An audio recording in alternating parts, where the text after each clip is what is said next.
Dicen que el mar siempre devuelve lo que se lleva, pero en Punta Farallón ocurrió lo imposible. El océano se tragó una aldea entera sin dejar rastros. No hay ruinas, no hay cadáveres, no hay objetos flotando en la superficie. Solo silencio. Un silencio tan profundo que todavía aterra a los pescadores de la región. La última noche, testigos aseguraron haber visto luces moviéndose bajo el agua, como si algo enorme respirara allí abajo. Algunos pensaron que era un barco. Otros, un fenómeno natural. Solo al amanecer comprendieron que no, aquello había sido un aviso. Cuando los primeros curiosos llegaron al pueblo al día siguiente, lo que encontraron fue un vacío perfecto. Casas sin puertas, camas sin colchones, mesas sin platos, como si los habitantes hubieran desaparecido en medio de una cena apresurada. Como si se hubieran levantado todos al mismo tiempo y hubieran simplemente dejado de existir. Las autoridades culparon a un desplazamiento de tierra, a las mareas, a la erosión costera. Pero ninguna explicación científica encaja. No había grietas, no había marcas de arrastre, no había señales de pánico.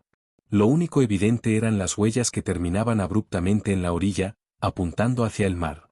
Hoy, décadas después, Punta Farallón sigue marcada como una zona restringida.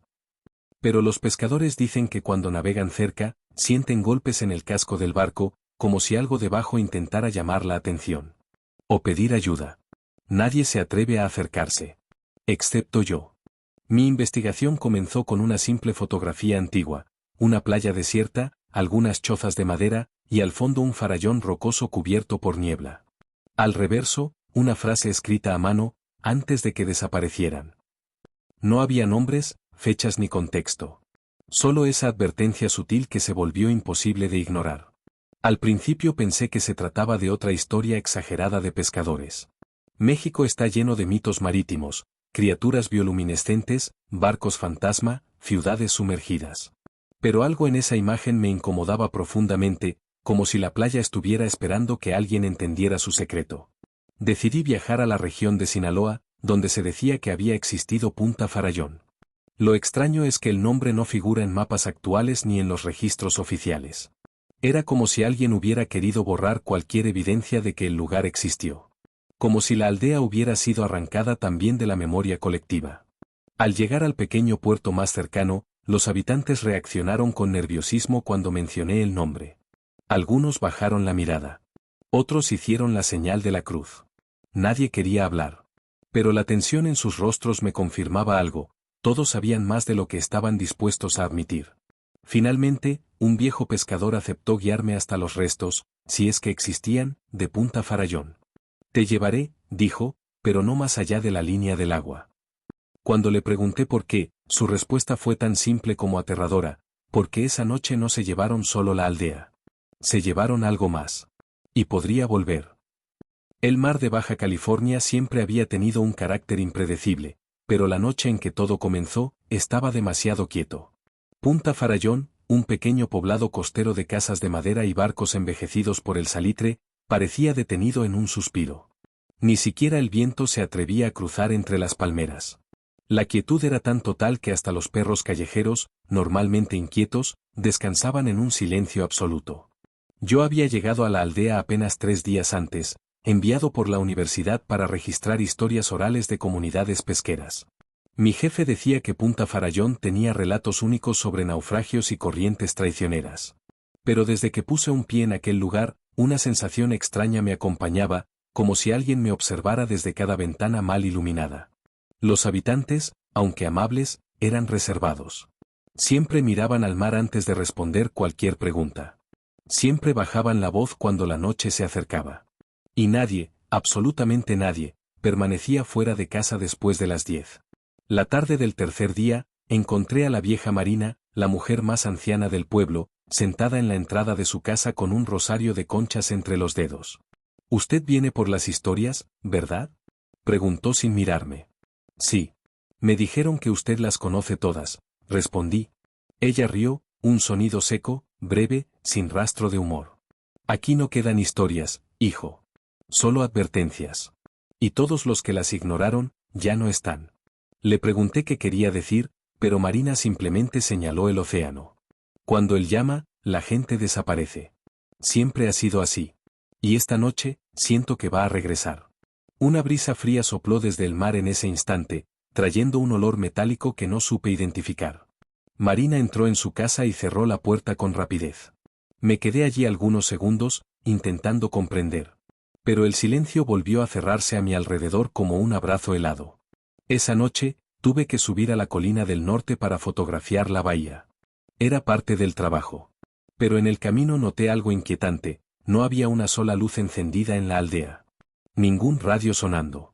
Ninguna risa en los bares. Nada. Era como si todos estuvieran escondidos. La primera hora pasó sin novedades. Tomé fotos de la costa, de las casas, de la playa vacía. Luego llegó la oscuridad absoluta. El cielo, sin luna ni estrellas, parecía una manta negra sin costuras. El mar, totalmente inmóvil, reflejaba apenas un fragmento del mundo, un abismo opaco y frío. Fue entonces cuando aparecieron las luces. Al principio eran pequeñas. Puntos brillantes que emergían desde las profundidades, como si una ciudad sumergida despertara. Amarillas, azuladas, pulsantes. Nunca había visto nada igual. Parecían danzar bajo el agua, formando espirales y líneas que se movían con inteligencia, casi como si obedecieran una coreografía. La primera sensación que tuve fue fascinación. La segunda, fue miedo. ¿Qué demonios es eso? Susurré sin querer. Por reflejo, fotografié. Ajusté la lente. Amplié el foco.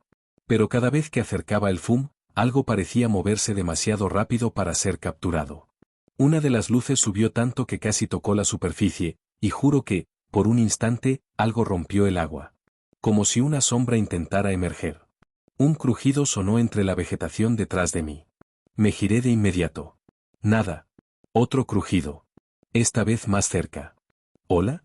Llamé, con la voz temblorosa. Ninguna respuesta.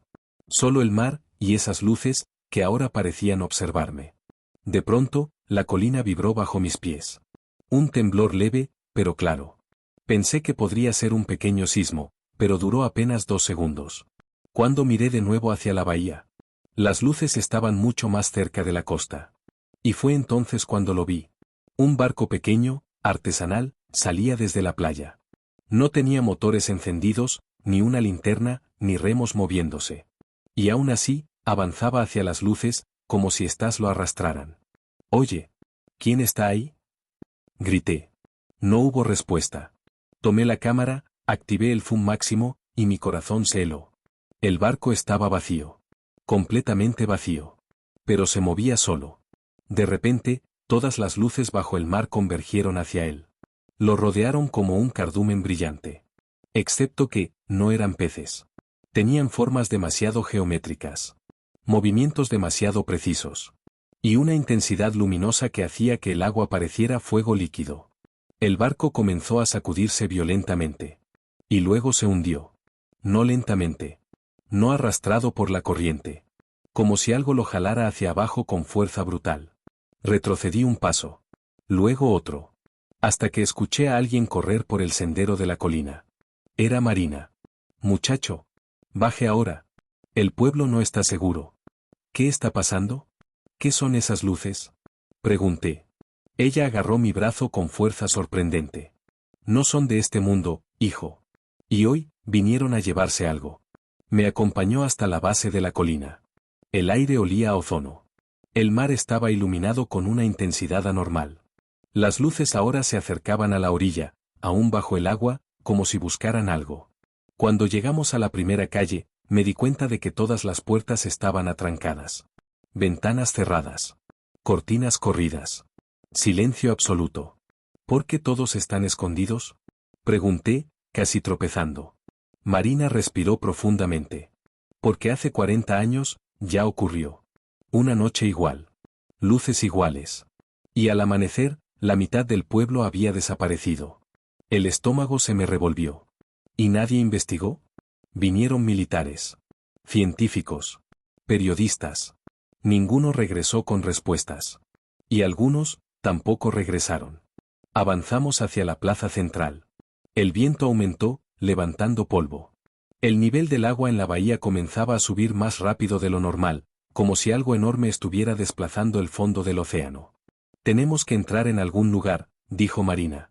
Pero antes de que pudiéramos movernos, el sonido resonó. Un lamento profundo, grave, proveniente de las profundidades. No era el canto de una ballena. No era un motor. Era orgánico. Vivo. Como el grito de algo colosal y hambriento. Todas las luces bajo el mar parpadearon al mismo tiempo. Y luego, se apagaron. Silencio. Y, segundos después, un destello azul explotó en el horizonte, iluminando todo el mar como si fuera de día. Marina cayó de rodillas. Yo me cubrí los ojos. Las casas temblaron. Y un calor súbito atravesó el aire, tan intenso que sentí la piel arder. Cuando el destello desapareció, oscuridad total. El mar volvió a ser negro. Pero no estaba vacío. Pude ver siluetas moviéndose bajo el agua, lentamente, como si estuvieran ascendiendo hacia la superficie. Tenemos que correr, murmuró Marina, levantándose con dificultad. ¿Correr hacia dónde? Fuera de aquí. Punta Farallón ya no tiene tiempo. Un estruendo resonó desde la playa, el sonido de madera astillándose. Luego otro. Y otro más. Como si las casas estuvieran siendo arrancadas una por una. Me costaba incluso respirar. ¿Qué está atacando el pueblo? Exigí saber. Marina solo murmuró. No es lo que está atacando. Es lo que está regresando. En el horizonte, las luces comenzaron a emerger de nuevo, pero esta vez, por encima de la superficie.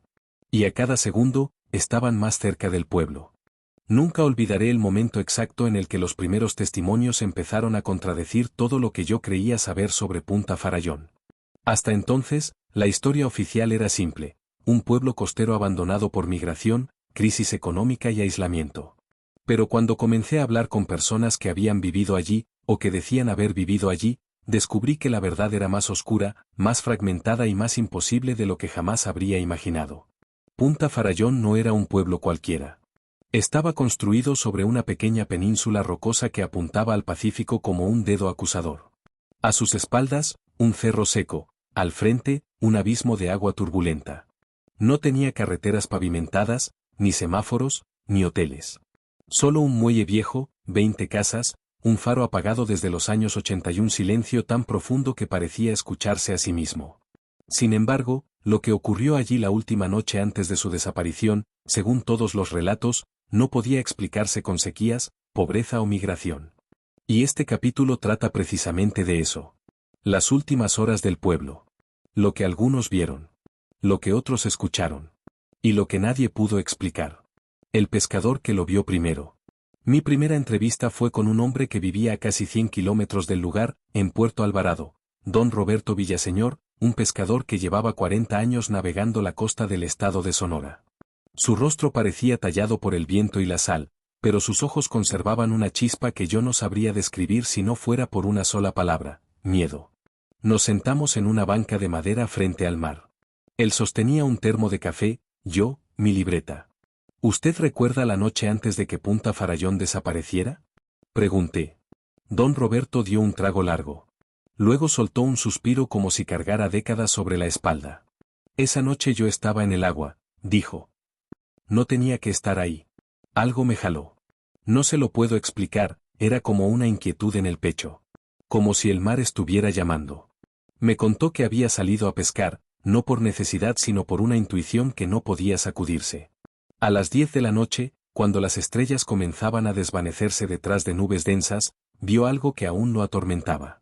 Luces. 3 de ellas. ¿Barcos? Pregunté. No.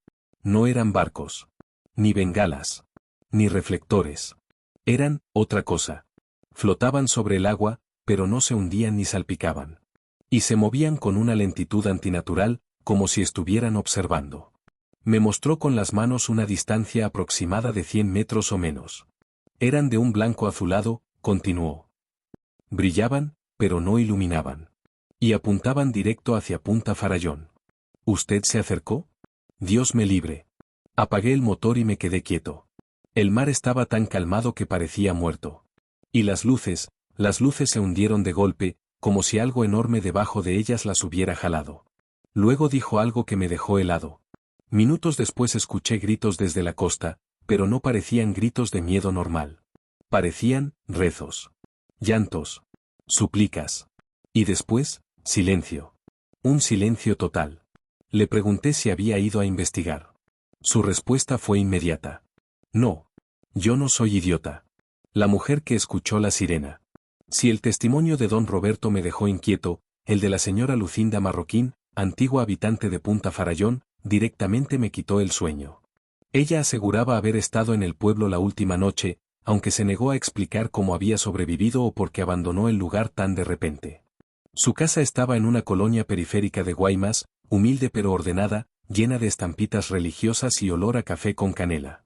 No esperaba que hablara tan pronto, pero apenas mencioné el nombre del pueblo, sus manos comenzaron a temblar. Yo lo escuché, dijo, casi en un susurro. Antes de que el pueblo desapareciera, yo escuché la sirena. La palabra me confundió. ¿El sonido del faro? No, hijo. No una sirena de metal. Una sirena del mar. Me quedé en silencio. Ella continuó. Era como un canto. Triste, pero hermoso. Demasiado hermoso. Tanto que uno sentía que tenía que caminar hacia el agua, aunque no quisiera. Yo estaba en mi casa, preparando tortillas, cuando el canto empezó. Mis piernas se movieron solas. No sé cómo me pude detener.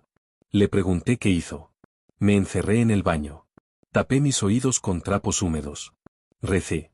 Recé como nunca. ¿Y los demás? Pregunté con cautela. La mujer soltó una lágrima silenciosa. No todos tuvieron la misma fuerza. Yo los vi caminando hacia la playa. Gente buena, vecinos míos. Caminaban como dormidos, en fila. Y había luz en el mar, esa luz que dicen que solo viene cuando el diablo toca el agua. Su voz se quebró. Cuando salí, al amanecer, todo estaba vacío. Las casas abiertas. La comida servida en las mesas. Las puertas moviéndose con el viento. Y el silencio, ese maldito silencio. No pude evitar sentir un escalofrío. Era imposible, absurdo, casi fantástico. Y aún así, ella lo contaba como quien revive un trauma, no un mito. El faro y el guardafaros fantasma. La tercera pieza del rompecabezas vino del expediente más extraño que encontré en los archivos municipales, un reporte de un guardafaros llamado Esteban Lirinas. Según los registros, él debía haber cuidado el faro de Punta Farallón la noche de la desaparición. Pero Esteban Lirinas nunca existió. No había acta de nacimiento, número de seguro, CURP, antecedentes laborales, nada. Su expediente parecía haber sido fabricado. Y sin embargo, una mujer que decía ser su sobrina aceptó hablar conmigo. Me reunió en una cafetería pública, no quiso que supieran dónde vivía. Parecía nerviosa, mirando a cada lado como si temiera estar siendo observada. Mi tío siempre dijo que el faro no estaba realmente apagado, me explicó. Solo esperaba que alguien lo encendiera. ¿Está diciendo que funcionaba? Sí. Pero que no debía encenderse. Nunca. Me entregó una libreta desgastada. Era de Esteban. La abrí con cuidado. En la primera página había una frase escrita con tinta temblorosa. Si las luces vuelven del mar, no se debe permitir que la penumbra las reciba. No entendí nada. Las últimas páginas estaban aún más perturbadoras. Decían: esta noche volvieron. 3 luces. 3 llamados. No puedo dejar que el pueblo duerma. No puedo dejar que se acerquen más. Si esto es lo que creo que es, entonces que el mar me lleve. Que no me encuentre la luz. Era la última anotación antes de que el pueblo desapareciera. No había cuerpo. No había evidencias. No había nada. Como si él también se hubiera esfumado. Testimonios que se contradicen, pero que encajan. Lo que más me impactó al revisar todos los testimonios fue que, aunque contaban cosas diferentes, ninguno se contradecía directamente. Era como si cada persona hubiera visto solo una parte del mismo horror. Un pescador vio luces en el mar. Un habitante escuchó un canto que llamaba a la gente. Un guardafaros desaparecido dejó notas sobre señales que regresaban. Varios vecinos recordaban un silencio antinatural antes del amanecer. Algunos turistas que pasaban por la carretera dijeron haber visto niebla espesa rodeando la península, como un muro. Y lo más inexplicable, todos hablaban del mismo horario. Entre las 2:13 y las 2:17 de la madrugada, algo ocurrió. 5 minutos. Solo 5. Y en ese lapso, Punta Farallón desapareció del mundo. Los objetos que quedaron atrás. Cuando finalmente visité el lugar, o lo que quedaba de él, descubrí algo que ningún archivo mencionaba. No había casas, ni muelle, ni faro, ni calles, ni restos. Pero sí había objetos dispersos, como si hubieran sido arrojados por un viento invisible. Encontré un zapato de niño, aún con arena fresca. Un rosario partido. Una revista de pesca, sin señales de humedad. Un cuchillo sin óxido, clavado en la tierra. Un cuaderno abierto en una página con una frase escrita a lápiz. No los mires a los ojos. No había huellas, ni marcas de arrastre, ni indicios de esfuerzo humano. Como si las personas hubieran sido arrancadas de un segundo para otro. La teoría del arrastre del mar. Algunos expertos que entrevisté, oceanógrafos en su mayoría, ofrecieron explicaciones racionales. Que un maremoto localizado podría haber arrasado la costa. Que una liberación súbita de gas metano del subsuelo marino podría generar una depresión súbita que tragara estructuras. Que un derrumbe derivado de la erosión podría hacer que la tierra cediera. Pero yo estuve allí. Caminé sobre la península. No faltaba tierra. La costa no se había hundido. Estaba intacta. Perfectamente firme. El pueblo simplemente no estaba. La teoría que nadie quiso mencionar. Fue durante mi última entrevista, con un antropólogo de renombre que prefirió no ser identificado, cuando escuché la explicación más inquietante. Hay culturas, me dijo, que hablan de lugares que no desaparecen, sino que cambian de dueño. Sitios donde se abre una frontera entre dos mundos. A veces marinos, a veces subterráneos, a veces míticos. ¿Está hablando de leyendas? No. Estoy hablando de tradiciones documentadas. Cuando las luces aparecen en el mar, significa que algo reclama lo que estuvo dormido. ¿Qué reclama? Pregunté. Él me miró con una expresión que jamás olvidaré, mezcla de cansancio y temor. Vidas. Lugares. Historias enteras. ¿Por qué Punta Farallón? Porque estaba aislado. Porque nadie lo defendería. Porque algunos sitios están condenados desde el día en que son construidos. No supe qué responder. Lo único seguro. Al cerrar mis notas después de días de entrevistas, expedientes, viajes y grabaciones, llegué a una conclusión que me heló la columna vertebral. Punta Farallón no fue abandonado. Ni migración. Ni crisis económica. Ni desastres naturales. Ni derrumbes. Punta Farallón fue tomado. Por algo que emergió del mar. Algo que fue visto como luz. Algo que sonó como un canto. Algo que nadie pudo detener. Y este fue solo el segundo capítulo. Lo peor, lo más profundo, lo más oscuro, lo más inexplicable. Aún estaba por contarse.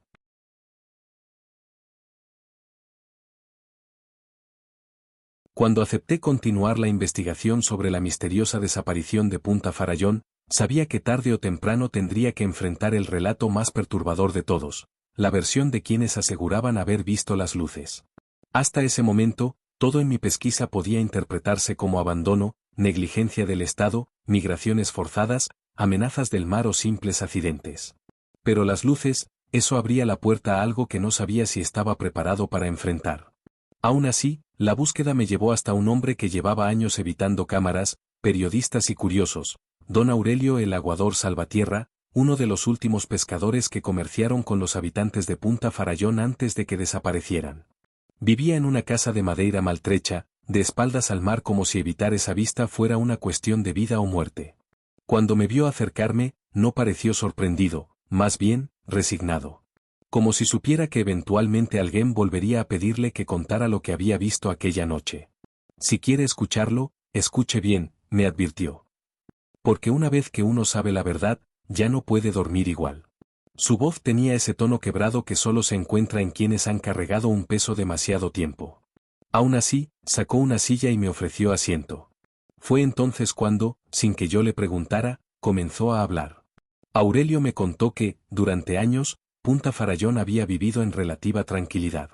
Era un pueblo pequeño, con poco más de 300 habitantes permanentes, muy unidos, casi aislados del resto del estado. No tenía ni greja, pero sí una antigua torre de observación de madera que los pescadores usaban para vigilar el mar. Según Aurelio, la gente de Farallón tenía una relación casi espiritual con el océano, lo respetaban con temor, como a una criatura viva. La noche de la desaparición, él no estaba en el pueblo, sino en mar abierto, pescando con su viejo bote. Había salido unas horas antes del anochecer, y recordaba claramente que el mar estaba extraño, calmo en exceso, sin corrientes, sin viento. El mar es como un animal, me dijo. Cuando está tan quieto, es porque algo está respirando ahí abajo. Serían cerca de las 11 cuando divisó las primeras luces. Al principio pensó que provenían de embarcaciones turísticas o cargueros lejanos, después, que acaso fueran reflejos de tormenta o algún fenómeno climático. Pero pronto entendió que no correspondían a nada natural. Las luces no se movían como barcos ni parpadeaban como estrellas, surgían desde debajo del agua. Eran esferas verdosas, translúcidas, que emergían del fondo marino como si brotaran de una fuente invisible. Primero apareció una. Luego dos más. Después una docena. Y finalmente, como si el mar hubiese decidido vomitar un secreto que llevaba siglos guardado, todo el horizonte quedó manchado por un resplandor ondulante y silencioso. Fue entonces cuando Aurelio vio algo que lo marcó para siempre. Las luces comenzaron a acercarse a Punta Farallón. No eran faros. No eran bengalas. No era fuego. Era, hizo una pausa larga, tragando saliva, algo vivo. O algo que se mueve como si tuviera intención. Mientras las luces avanzaban hacia la costa, Aurelio aseguró haber sentido un zumbido grave, como un temblor que no se escuchaba pero vibraba en los huesos. El agua alrededor de su bote se agitó repentinamente, aunque el mar seguía plano unos metros más adelante. Las luces estaban provocando algo. En ese punto, interrumpí su relato para preguntarle si había intentado grabar o fotografiar lo que vio. Aurelio negó con firmeza. Ya había visto luces antes, explicó, pero solo en pequeñas cantidades. Y la gente del pueblo siempre decía lo mismo, cuando se ve una, no pasa nada. Pero cuando el mar decide mostrarlas todas, hay que correr. Esa noche, yo no estaba cerca del pueblo, pero ellos sí. Y ellos no corrieron. No sé si no quisieron o no pudieron. Le pedí que continuara. Él tomó aire y siguió. Aurelio decidió remar hacia el pueblo, preocupado. Pero cuando estaba a medio camino, notó que la superficie del mar comenzó a elevarse en pequeñas ondas concéntricas, como si algo gigantesco estuviera desplazándose bajo él. No era un animal, o al menos no uno que él conociera, parecía más el desplazamiento de maquinaria enorme, pero eso tampoco tenía sentido. Las luces, entretanto, ya estaban en la costa.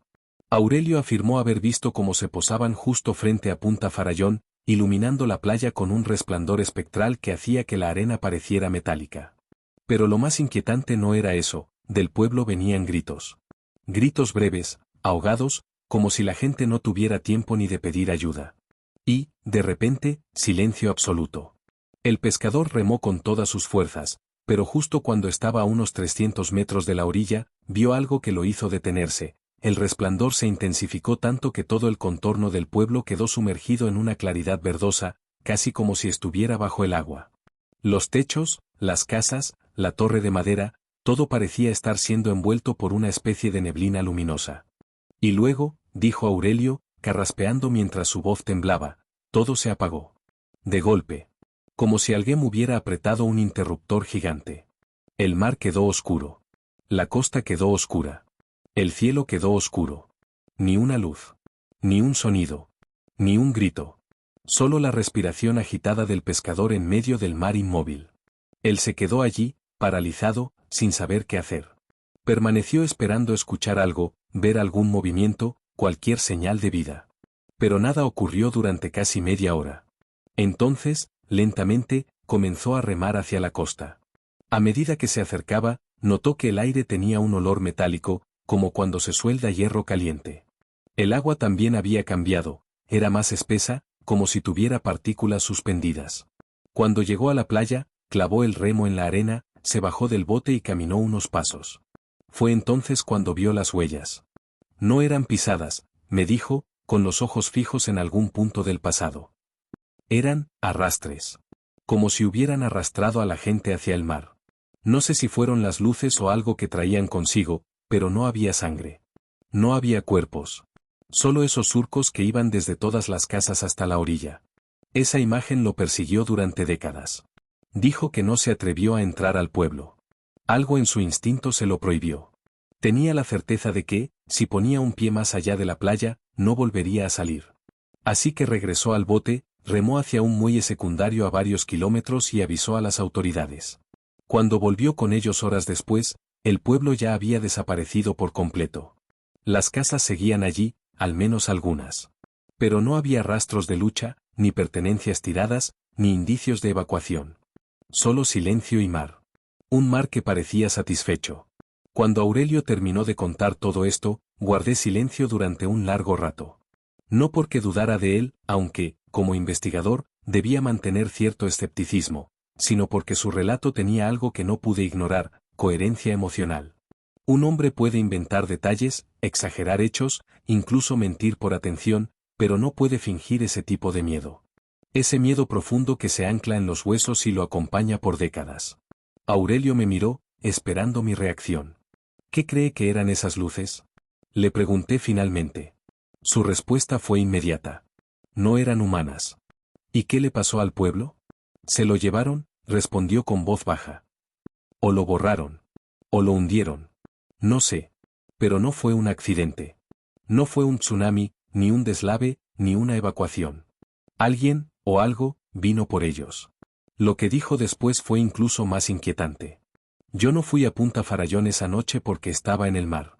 Pero si hubiera estado en mi casa, quizá yo también habría desaparecido. Ellos no huían del mar. El mar los llamó. Antes de irme, Aurelio me advirtió algo. Si va a seguir investigando, hágalo rápido. Las luces no han vuelto a aparecer, todavía. Pero cuando el mar respira así de callado, es porque está mirando. Y cuando mira, busca. Salí de su casa con la sensación de estar cargando una verdad demasiado grande para sostenerla en una sola cabeza. No sabía si su relato era producto del trauma, de la culpa o de algo real. Pero esa noche, cuando revisé las grabaciones y notas, tuve la impresión de que algo se movía en el audio de fondo. Un zumbido grave. Casi imperceptible. El mismo que Aurelio había descrito.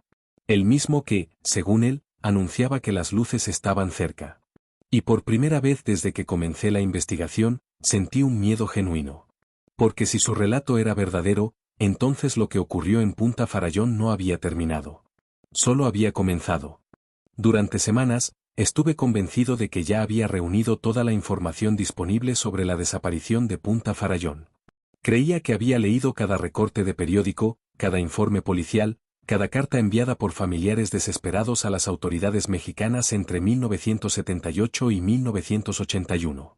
Sin embargo, estaba equivocado. La historia todavía guardaba piezas ocultas, y una de ellas me alcanzó una madrugada, cuando revisaba por enésima vez mi bandeja de mensajes. Entre anuncios, spam y solicitudes, había un correo sin asunto, enviado apenas minutos antes. El remitente aparecía como Mr. de la Costa. Dentro, solo había una frase. Si de verdad quiere saber lo que pasó, venga solo. Yo lo vi. Abajo, una ubicación en la península de Baja California Sur. Ni un saludo, ni una despedida, ni una explicación. El mensaje era tan escueto que parecía casi una amenaza. O una trampa. Pero también sabía que, en casos como este, las pistas más valiosas rara vez llegan envueltas en formalidades. Y si aquella persona afirmaba haber visto algo, entonces valía el riesgo. Decidí ir, aunque una parte de mí deseaba cerrar la computadora y olvidar todo el asunto. Pero ya era tarde, la historia me había atrapado, y no soltaría mi mente tan fácilmente. El lugar indicado estaba a 2 horas en coche desde La Paz, siguiendo una carretera secundaria que bordeaba el mar y luego se internaba entre cerros áridos. Apenas había señalización, y toda la ruta estaba envuelta en una quietud que no se parecía a la calma diaria del desierto, era más bien un silencio que pesaba. Un silencio que vigilaba. Llegué a una casa solitaria, construida con bloques grises y un tejado que parecía a punto de desmoronarse. Un viejo colgante de madera golpeaba el marco de la puerta con el viento, generando un sonido hueco. Toqué la puerta con los nudillos, escuchando el eco en el interior. Nadie contestó. Volví a golpear, esta vez un poco más fuerte. Entonces se escuchó el sonido de una traba deslizándose desde adentro, y la puerta se entreabrió apenas unos centímetros. Un ojo oscuro me observó desde la rendija. ¿Viene solo?, preguntó una voz ronca. Sí. Soy el investigador que preguntó por Punta Farallón. Pasaron varios segundos antes de que la puerta se abriera del todo. Un hombre mayor, de más de 70 años, piel curtida por el sol y barba canosa, me hizo un gesto para entrar. No se presentó, pero entendí que era Mr. de la Costa, como firmaba en el correo. El interior olía a humo de leña y sal marina. Sobre la mesa había recortes amarillentos, fotografías antiguas y un mapa dibujado a mano. El anciano se dejó caer en una silla de madera que crujió bajo su peso. Usted no vino por curiosidad, dijo. Usted vino porque la historia lo está llamando. A todos los que preguntan demasiado les pasa. A mí me pasó también. ¿Quiere decirme lo que vio? El hombre apretó los labios y miró hacia la ventana, como si temiera que algo pudiera estar escuchando desde afuera. Le advierto, dijo por fin, hay historias que no deben contarse. Pero si ya empezó, tiene que escucharla hasta el final. Me relató que había sido pescador cuando era joven, y que en 1979, semanas antes de que Punta Farallón desapareciera, él y su hermano navegaban cerca de la zona. Era temporada de pez espada, y se habían alejado más de lo usual para encontrar cardúmenes. El mar estaba tranquilo esa noche, pero el aire tenía un olor metálico extraño, como si hubiese electricidad suspendida entre las olas. Mi hermano lo notó primero, dijo el anciano. Me apuntó hacia un punto en el horizonte, y pensé que eran fuegos de pescadores extranjeros. Pero no eran luces normales. No venían de barcos. Hizo una pausa, tratando de encontrar las palabras exactas. Eran, como columnas de luz. No sé cómo explicarlo. Subían del agua hacia el cielo, sin moverse, delgadas y rectas, como si alguien estuviera abriendo grietas luminosas en el océano. Eran 5. Y alrededor del barco, el agua empezó a vibrar. ¿Vibrar? Asintió, tenso. Como si algo muy grande se moviera allá abajo. El anciano dijo que su hermano quiso acercarse, atraído por la curiosidad o tal vez por la belleza extraña de aquel fenómeno. Pero él se negó. Aseguró que sintió algo en el estómago, un instinto visceral que le gritaba que se alejaran. Fue la primera vez en mi vida que tuve miedo del mar, confesó. Yo crecí en él. Pero esa noche, no era el mismo. Le pedí que continuara. Cuando regresamos a la costa, dijo, fuimos a Punta Farallón antes de volver a casa. Había gente en la playa, todos mirando hacia el mar, señalando las luces. Recuerdo que un niño lloraba y decía que el agua estaba soplando. No entendí lo que quería decir. Pero 2 semanas después, esa aldea desapareció. Se inclinó sobre la mesa y me ofreció una fotografía vieja. Era borrosa, tomada de noche, pero aún se distinguían 5 haces de luz verticales emergiendo del mar. Sentí un escalofrío inmediato. ¿Esto es real? Claro que es real. Yo la tomé. Nadie me creyó, así que la guardé. Y ahora usted también la vio. Volvió a mirar la ventana. Los del gobierno vinieron después. Dijeron que había sido una tormenta repentina, una marejada. Pero yo he visto tormentas. He visto huracanes. Nunca había visto algo como eso. Y nunca volví a ver el mar igual. Se quedó callado unos instantes, respirando con dificultad. Hay más, agregó por fin. Pero lo que viene ahora no es fácil de contar. Me narró un segundo evento, ocurrido 2 días antes de que Punta Farallón fuera reportada como desaparecida. El anciano estaba en un pequeño muelle reparando redes cuando escuchó un sonido grave, vibrante, que venía desde el mar abierto. Un sonido que no era viento ni motor de barco. No pertenecía a ningún animal que él conociera. Era como un zumbido profundo, como un lamento, dijo. Después escuché que los perros de la aldea empezaron a ladrar. No un ladrido normal, sino uno de pánico. Según él, la gente en Punta Farallón comenzó a actuar de forma extraña esos días. Algunos querían marcharse, pero otros insistían en quedarse, diciendo que la luz traería algo bueno. Varias familias discutieron por ello. Una mujer incluso aseguró haber hablado con algo en el agua a través de sueños.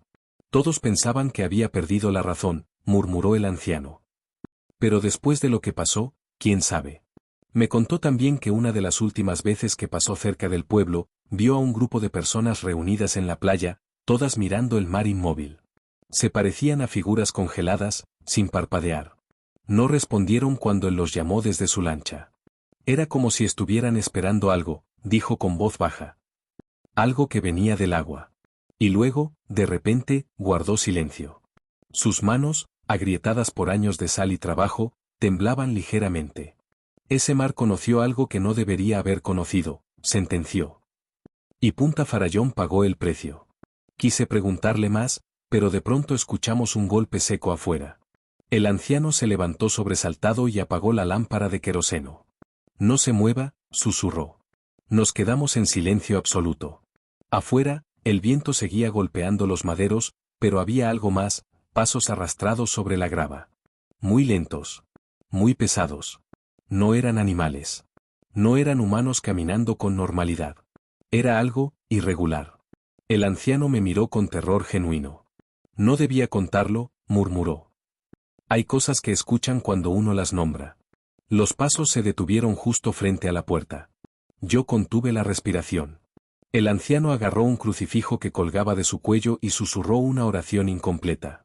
La puerta se estremeció suavemente, como si algo la estuviera empujando con los dedos. Y entonces, tan repentino como había empezado, todo se detuvo. El silencio regresó. Después de varios minutos, el anciano volvió a encender la lámpara. Tenía la cara pálida, casi gris. Váyase, ordenó. No regrese nunca. No siga preguntando por la aldea. No quiere saber qué se llevó a esa gente. Pero yo sí quería saber. Más que nunca. Salí de la casa con la fotografía de las columnas de luz guardada en mi mochila, y mientras conducía de vuelta, el sonido del viento se mezclaba con aquel zumbido profundo que él había descrito. Como si viniera desde algún lugar muy lejano, pero también muy cercano. Y por primera vez, me pregunté si estaba preparado para escuchar la verdad completa. Porque lo que había comenzado como una investigación histórica ya no era un misterio común. No era una tragedia natural. No era un caso policial. Era algo más antiguo. Algo que seguía ahí, en el mar. Esperando.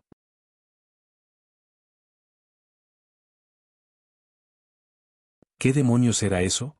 Preguntó finalmente, con la voz quebrada. El profesor Iturri se levantó, caminó hasta la ventana y se quedó mirando el océano inmóvil. No lo sé, dijo. Pero sí sé que no fue una marea, ni un fenómeno volcánico, ni un fallo geológico. He dedicado mi vida al estudio de las comunidades costeras y nunca he visto algo parecido.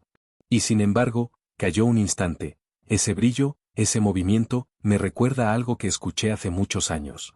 Nos sentamos. El profesor volvió a la mesa, abrió su cuaderno viejo y extrajo un documento doblado, amarillento. Un pescador rarámuri me contó una historia cuando yo tenía 20 años, dijo. Una historia sobre los caminos de luz que aparecen en el mar cuando algo antiguo despierta bajo las aguas. Decía que eran señales, advertencias o invitaciones. Según él, quien sigue esa luz, no vuelve jamás. Ana se cruzó de brazos. ¿Está diciendo que Punta Farallón siguió una luz al fondo del océano? No literalmente, respondió Iturri. Pero algo ocurrió esa noche. Algo que hizo que toda una comunidad desapareciera sin dejar rastro. Y lo peor es que, miró la cámara, creo que los habitantes lo sabían. Sabían que algo venía por ellos. Mi estómago se contrajo. ¿Cómo lo sabían? El profesor presionó 3 teclas y abrió otra carpeta. Un solo archivo, un audio. Porque grabaron un mensaje, dijo. El último mensaje de Punta Farallón. Pulsó play. Al principio solo se oía el viento y un leve murmullo. Luego voces, muchas voces, susurrando al mismo tiempo. No eran gritos.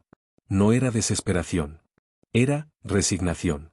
Como si toda la población estuviera reuniéndose en un mismo lugar, esperando algo inevitable. Entre las voces se distinguió una frase repetida por varios. La luz viene por nosotros, la luz viene. Un zumbido profundo llenó los parlantes. La grabación terminó. La piel se me erizó por completo. Por primera vez desde que llegamos, el miedo real, físico, se instaló en mi pecho. Y entonces, como si el universo quisiera remarcar el mensaje, la tierra bajo nuestros pies vibró suavemente. Apenas un estremecimiento, pero suficiente para hacernos mirar instintivamente hacia el mar. El agua seguía quieta. Demasiado quieta. Ana habló con un hilo de voz. Esto no es normal. Este mar, es como si estuviera conteniendo algo. El profesor asintió. Entonces debemos hacer lo que vinimos a hacer. Desentrañar la verdad. Y para eso, miró hacia afuera, tenemos que ir a las ruinas. Tragué saliva. Las ruinas estaban bajo la superficie, a pocos metros de la playa, en una zona donde el oleaje solía ser turbulento. Pero aquella mañana, el mar era una mancha inmóvil, como un espejo de obsidiana. ¿Estás seguro? Pregunté. Absolutamente, respondió Iturri, y vi en sus ojos algo más que determinación, una obsesión peligrosa, la misma que había motivado a los habitantes de Punta Farallón a no huir cuando las luces aparecieron. Salimos de la cabaña y recogimos el equipo de buceo. Mientras avanzábamos hacia la orilla, un detalle llamó mi atención: no había rastro de aves. Ninguna gaviota, ningún pelícano, ni un solo sonido natural. Solo el viento, leve y distante. Ana detuvo sus pasos. ¿Ustedes también lo sienten? ¿Qué cosa?, pregunté. Como si nos estuvieran observando. No tuve que responder. El profesor tampoco lo hizo. Era evidente. La quietud del mar, el silencio total, la vibración en el aire, todo parecía indicar que algo, en algún lugar bajo nosotros, estaba consciente de nuestra presencia. Nos adentramos en el agua lentamente. Y aunque estaba fría, lo peor fue su consistencia. No era exactamente líquida. Había una densidad extraña, como si el mar se hubiera vuelto una membrana tensa, elástica. Sentí como mi brazo empujaba una resistencia imperceptible, como si el océano no quisiera dejarnos pasar. Cuando el agua cubrió nuestros torsos, escuché un sonido débil, casi un lamento. Ana lo oyó también. ¿Escucharon eso? Nunca olvidaré el silencio que siguió a nuestra primera noche en Punta Farallón después del hallazgo de la cámara. El viento había cambiado, ya no rugía como un animal salvaje buscando entrar por cada rendija de la cabaña. Ahora parecía contener la respiración, como si incluso la naturaleza temiera romper el tenue equilibrio entre nuestro mundo y aquello que se ocultaba más allá del farallón. Cuando salí al exterior, justo antes del amanecer, descubrí algo todavía más inquietante: el mar estaba completamente quieto, como una lámina de vidrio negra que no reflejaba la luz, sino que la tragaba. Ana y el profesor Iturri ya estaban despiertos. Los encontré sentados junto a la mesa portátil, iluminados por la luz amarillenta de una lámpara. La caja negra de la cámara yacía en el centro, casi como un organismo dormido. No hablamos durante varios minutos. No necesitábamos hacerlo. Los tres sabíamos que ese aparato contenía algo más que recuerdos visuales, contenía la última huella de la desaparición del pueblo. Y sin embargo, había más: una presencia, una vibración incómoda, como si la cámara todavía estuviera conectada a quienes la sostuvieron el día en que Punta Farallón se volvió un vacío en el mapa. Finalmente el profesor rompió el silencio con una voz ronca. Antes de revisar el contenido del día final, hay algo que deben ver. Con manos temblorosas insertó la tarjeta de memoria en el lector que había traído. En la pantalla apareció una fecha: 17 de abril de 1983. Las primeras imágenes mostraban escenas cotidianas: pescadores remendando redes, niños corriendo por la playa, mujeres arreglando fogones frente a sus casas. Todo irradiaba una normalidad que pesaba en el corazón. Eran fragmentos de una vida que había dejado de existir sin preámbulo ni explicación. Pero a medida que avanzaba el metraje, surgieron pequeños detalles inquietantes. En una de las grabaciones, un anciano señalaba el horizonte con el ceño fruncido. En otra, varios perros aullaban mirando hacia el mar. Finalmente, aparecieron los primeros testimonios directos de la noche anterior al fin. Luces. Luces en el agua, como si algo respirara allá abajo, decía un pescador de bigote espeso, mirando a la cámara con un miedo que parecía mayor que su capacidad de expresarlo. Cada nuevo vídeo sumaba tensión. Cada nuevo rostro revelaba una mezcla de asombro y terror. Hasta que llegamos al último archivo, marcado con el número 63. Dijo el profesor Iturri, respirando hondo, fue grabado pocas horas antes de la desaparición. La pantalla mostró una toma inestable, la cámara corría por un pequeño muelle. Se escuchaban gritos. Gritos de pánico. Luego, una mujer apareció en primer plano, empapada, con la mirada desorbitada. «El agua no es agua», exclamaba, sacudiendo los brazos. «Se mueve, se está abriendo».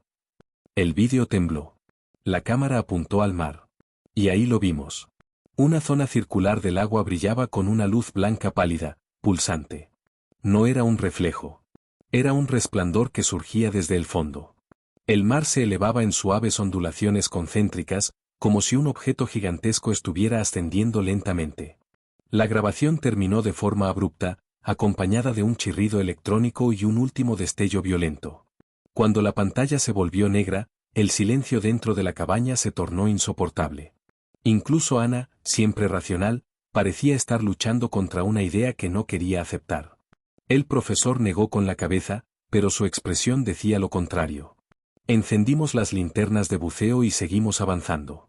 El fondo marino aparecía a solo 4 metros de profundidad. Las primeras estructuras sumergidas emergieron de la penumbra como huesos viejos, pilares de madera, restos de embarcaciones, lo que parecía ser el marco de una casa derrumbada. Y entonces, al iluminar el centro de aquella ruina, lo vimos. Una grieta. Una apertura perfectamente circular, de unos 6 metros de diámetro, que no existía en ningún mapa geológico. De su interior emanaba un resplandor blanco pálido, pulsante. Exactamente igual al que vimos en la grabación del día final. Mi pecho se apretó. Ana se acercó un poco más, fascinada y temerosa. Esto no es natural. El profesor asentía frenéticamente. Es aquí. Aquí comenzó todo. Pero antes de que pudiéramos reaccionar, una sombra cruzó la grieta desde dentro. No pude distinguir su forma. Solo un destello rápido, como un movimiento a una velocidad imposible. Luego otro. Y otro. Las luces de nuestras linternas parpadearon. El mar vibró. Y entonces escuché, claramente, bajo el agua, una voz que no pertenecía a ningún ser humano. «Regresen». La voz era suave, casi un susurro. Pero venía de todas partes, resonando en nuestro interior como si el océano entero hablara. Ana gritó a través del regulador. El profesor se quedó paralizado. Yo solo pude pensar en una cosa. Ya no éramos investigadores. Éramos intrusos. ¿Y aquello que se llevó Punta Farallón? Acababa de despertar. El amanecer llegó sin avisar, como si hubiera sido arrojado sobre el horizonte de un tirón. La luz grisácea cubría el mar, y el oleaje parecía más pesado, casi resignado. Como si supiera, pensé mientras observaba cómo la espuma rompía a pocos metros de donde habíamos pasado la noche. Marina seguía dormida dentro de la tienda improvisada, y Diego ya revisaba el equipo, en silencio, sin su habitual actitud burlona. Ninguno de nosotros había dormido realmente. No después de lo que escuchamos. No después de lo que vimos. Las voces seguían regresando a mi cabeza. Susurros que no eran susurros. Vocales arrastradas, como si fueran producidas por gargantas demasiado viejas o demasiado ajenas. Y la luz, esa luz bajo el agua, pulsante, viva, moviéndose en patrones que no parecían obedecer a ninguna corriente conocida. Lo que fuera que se escondía en el fondo del mar, lo que fuera que se había acercado a la playa aquella noche, todavía estaba allí. Y lo sentíamos. Cuando Marina salió de la tienda, su rostro estaba pálido, y sus manos temblaban ligeramente. «Tenemos que terminar esto hoy», dijo sin siquiera saludar. Diego y yo asentimos. No había otra opción. El primer paso era volver al pueblo. Necesitábamos analizar con calma lo que encontramos anoche, los símbolos grabados en las rocas cercanas al muelle hundido, la tabla flotando con marcas idénticas a las que vimos en los diarios de Carmen Salvatierra, y sobre todo, el registro de audio que Diego capturó sin darse cuenta. Lo reprodujimos apenas despertó el sol, y la grabación terminó por convencernos de que estábamos involucrados en algo mucho mayor que un simple caso de desaparición. El audio consistía en un zumbido grave, rítmico, repetitivo. Pero lo perturbador venía después, un conjunto de sonidos superpuestos que parecían voces humanas, aunque deformadas por la presión del agua. Ese detalle nos heló el cuerpo entero. Las voces parecían hablar desde abajo, no desde la superficie. Diego insistía en que eran ballenas, pero ni él mismo lo creía. Caminamos hacia lo que quedaba de Punta Farallón. La bruma se hacía más densa a medida que avanzábamos, como si la neblina exhalara del mar y entrara directamente al pueblo. El silencio siempre había sido parte de este lugar, pero aquel silencio era distinto. Más denso. Más cercano. Las casas destruidas parecían observarnos. Las ventanas rotas dejaban entrar la luz del amanecer, pero ninguna sombra se movía dentro. Cada paso que dábamos levantaba polvo mezclado con sal, y el olor a madera mojada lo impregnaba todo. Nadie debería vivir aquí, pensaba. Lo extraño era que alguna vez sí vivieron aquí, y lo hicieron por generaciones. Cuando llegamos a la plaza central, Diego se detuvo de golpe. ¿Escucharon eso? Marina y yo nos quedamos inmóviles. Nada. Solo el viento. No hay nada, Diego, murmuré. Lo escuché, te lo juro. Alguien dijo mi nombre. Marina lo miró con severidad. Es el estrés. No empieces a imaginar cosas. Pero Diego no estaba imaginando nada. Porque unos segundos más tarde, yo también lo escuché. Un murmullo bajo, flotando entre el viento y la bruma. Vengan. Una palabra que resonó dentro de mi cabeza como si hubiera sido pronunciada justo detrás de mí. Me giré, pero no había nadie. Marina respiró hondo. Tenemos que seguir. Vamos al faro. El faro de Punta Farallón estaba inclinado, como si una fuerza gigantesca lo hubiera empujado desde la base en dirección al mar. No debía haber resistido la tormenta que arrasó el pueblo, pero extrañamente todavía seguía en pie.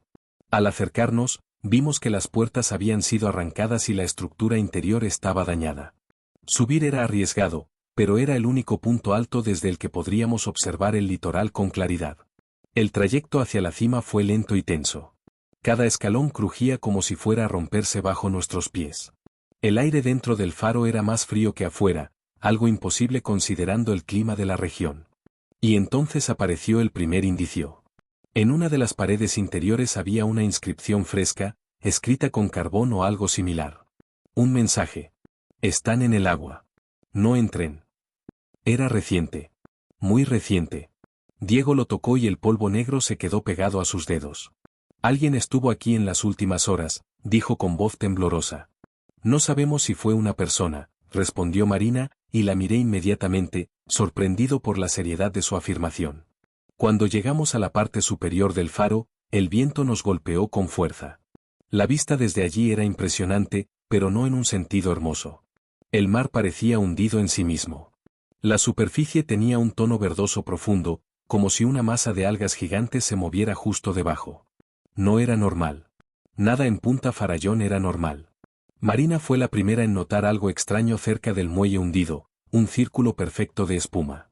Como si una corriente vertical ascendiera desde lo profundo. Ahí, señaló. Y entonces ocurrió. Una luz surgió desde debajo del agua. La misma luz que vimos la noche anterior, pero esta vez más intensa, más cercana. Era azulada, casi blanca en el centro, como si tuviera una temperatura diferente a la del agua. La luz giraba sobre sí misma en movimientos lentos y circulares.